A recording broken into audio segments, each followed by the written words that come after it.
vulgaire. Bon, on arrive en fin d'année, du coup je me suis dit que ce serait bien de se faire un petit bilan de 2022. Donc voici l'année 2022, mais en vulgaire. Et là, on va parler de novembre. En novembre, je pourrais vous parler de Jordan Bardella. De Jordan Bardella qui laisse la place à Marine Le Pen. Oui, je pourrais vous parler de ces stades climatisés au Qatar dans lesquels les gens ont froid pendant cette Coupe du Monde. Ou alors je pourrais vous parler de Kim Jong-un qui a lancé son 62e missile de l'année. Ça veut dire qu'en fait en un an, il en a tiré plus que son père et son grand-père. Quand je parle de tirer, je parle des missiles bien sûr, parce qu'à mon avis avec cette coupe, il doit pas tirer grand monde ou grand chose d'autre. Mais en fait, je vais être honnête avec vous, je pense que je fais un burn-out de la mauvaise nouvelle.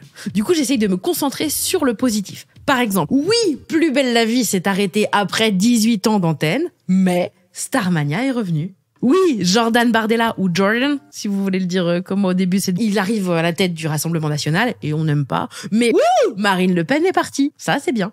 Oui, Mariah Carey ne sera pas la Queen of Christmas.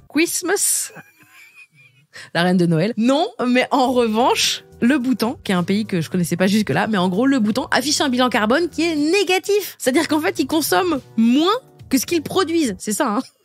Donc en gros, ce négatif est positif. Enfin, je crois, parce que visiblement, les maths, c'est pas mon... Allez, on continue. Les chiffres, c'est pas une science exacte. Par contre, du négatif, ça, il y en a eu plein. Il y a eu par exemple l'Océan Viking. Alors dit comme ça, Océan Viking, c'est vrai qu'on se dit tiens, ça fait un peu jeu de société ou série sur des gars qui débarquent en drague. Là en l'occurrence, c'est un bateau d'SOS Méditerranée qui sauve des gens qui ont fui leur pays par la mer. Sauf que là, en novembre, ce bateau, eh bien, on ne lui donne pas le droit d'accoster sous prétexte on ne peut pas accueillir toute la misère du monde. Et alors ça tombe bien parce que c'est pas du tout ce qu'on demande. En fait non, nous ce qu'on demande c'est juste d'accueillir décemment des gens qui sont tellement en galère dans leur pays, qui prennent la mer et qui risquent leur vie et qu'ils sont en détresse sur un bateau. En fait nous ce qu'on veut c'est juste quelque chose d'humain, un peu comme dans le terme. Mais là l'Italie et la France se battent pas pour les recevoir, non, pour savoir qui ne va pas les accueillir.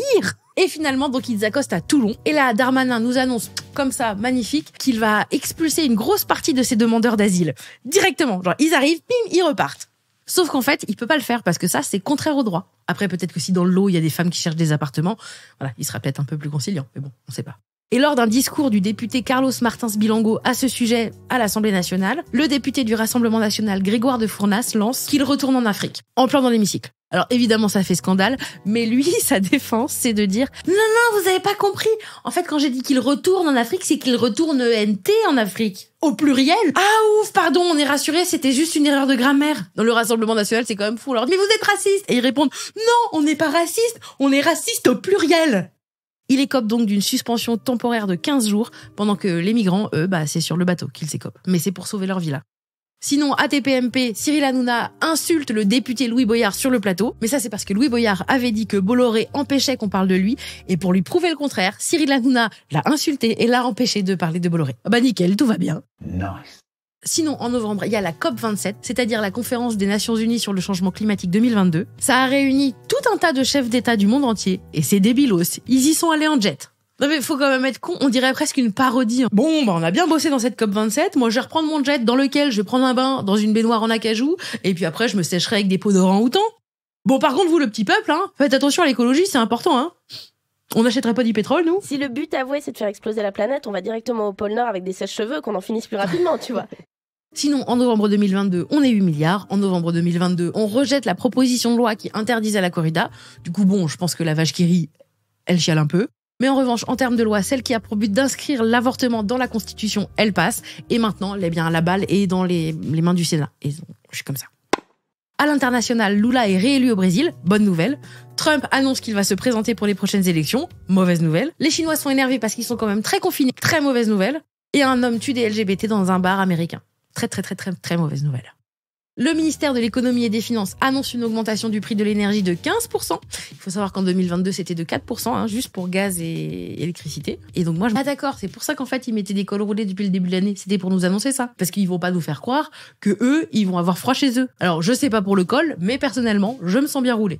Enfin, j'ai toujours été très bien roulé de toute façon. Bruno Le Maire admet une dérive concernant le fait d'employer des cabinets de conseil.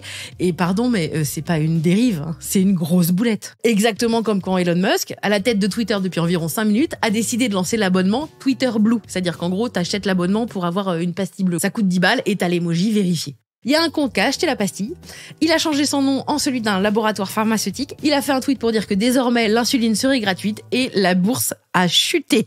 Il y a des gens qui ont perdu des milliers d'euros. Une dérive, probablement. Novembre, c'était vraiment pas facile et la seule bonne nouvelle que moi j'ai trouvée, c'est qu'a priori, il y aura de nouveau des cornichons qui vont pousser en France. Et ça c'est bien parce qu'à partir d'environ novembre, justement, c'est maintenant qu'on sait qu'on peut faire des raclettes tous les jours. Franchement, je prends les bonnes nouvelles quand elles arrivent. Hein. Et ça, c'est une très bonne nouvelle. Voilà, ça c'était novembre 2022, mais en bien. Ah, et sinon, moi, je m'appelle Marine Baousson. J'ai écrit, enregistré et produit ce podcast d'après des articles et des vidéos dont vous pourrez trouver les références dans les petites infos qui l'accompagnent. Il a été réalisé avec amour par le merveilleux Antoine Ollier. La musique est du fantastique Guillaume Béra du collectif Branx. Les illustrations et la création graphique sont de la fabuleuse Juliette Poney. Je les remercie tous les trois. Enfin, Vulgaire, c'est tous les lundis. Alors abonnez-vous pour ne rater aucun épisode. N'hésitez pas d'ailleurs à commenter, à mettre des étoiles, à vous abonner à mon Instagram et à bien vous brosser les dents tous les jours. C'est hyper important. Gros bisous et merci.